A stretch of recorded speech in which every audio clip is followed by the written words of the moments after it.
心の薬チャンネルをご覧の皆さん、久保です。今日はですね、友達が大きく人生を左右する、いい友達を持つ人と悪い友達を持つ人で人生がもうこんな風に変わってくるという話なんですけどね。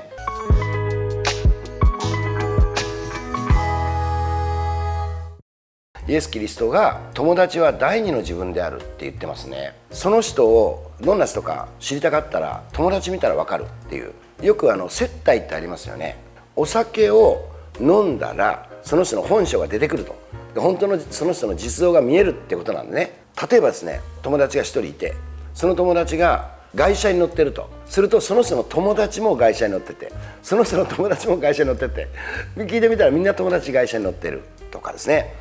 ある友達の一人が4区、山とか登るような4区、四輪駆動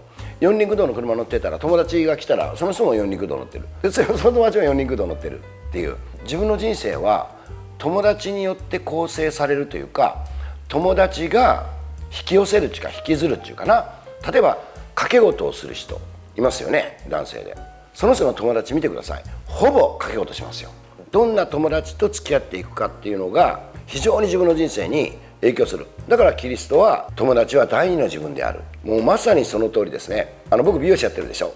お客様で A さんっていう人が来て、その人はブランド物のバッグを持ってる、高い。でその方の友達紹介できたら、その人もブランド物のバッグを持ってる。友達集めてみたらみんなブランド物が好きみたいな。これはブランド物が好きな人ばっかりが集まって友達を構成してるじゃないよ。その人に影響されてるってことですよ。友達が高いバッグ持ってると、素敵だなと思って自分は買う。友達に引き寄せられてるっていうか、引きずられてるっていうか。もし自分が男女関係で言うと、彼氏ができて彼女ができて、その人はどんな人かなと思ったら、相手の友達と集まってみるとほぼお見通しっていうね。いい友達を持つってことが大事なんですよ。それはどうしたらいい友達できると思います？中学校の時、小学校の時にこいつ仲良しだ、絶対友達だって思ってても今お付き合いしてないでしょ。環境変わったら友達変わっていくでしょ。自分がどこにいるか、何を求めているかによって友達を変えていくんですよ。例えば賭け事をする遊戯店にそこで出会ったと、いい出会いとはちょっと思えないじゃないですか。だから友達を変えようと思ったら、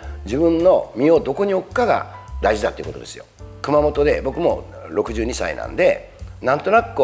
春も好き、夏も好きだけど秋が好きなんですよ。紅葉とかがね。だから熊本の紅葉を見に行きたいなと思って、紅葉を見るところに行ったら、もうすごい昔の方のかっこいいジャガーっていう車、かっこいいなと思ったんですよ。絶対いい人やと、あれ乗ってる人と思って、僕車に止めてちょっと山の中まで入っていったんですよ。そしたらね、やっぱね70ぐらいのもう成功されてるなっていう先輩で、一眼レフを持ってね、紅葉写真撮ってるんですよ。で僕、すいません、あそこに止まってた車が素敵だったんで、どんな方かなと思って言ったら、もう意気投合して、そしたらもう向こうもなんか出会えてよかったねみたいになって、で2人でカフェに行って、60過ぎの野郎2人が、それから今でもお付き合いあるんですよ。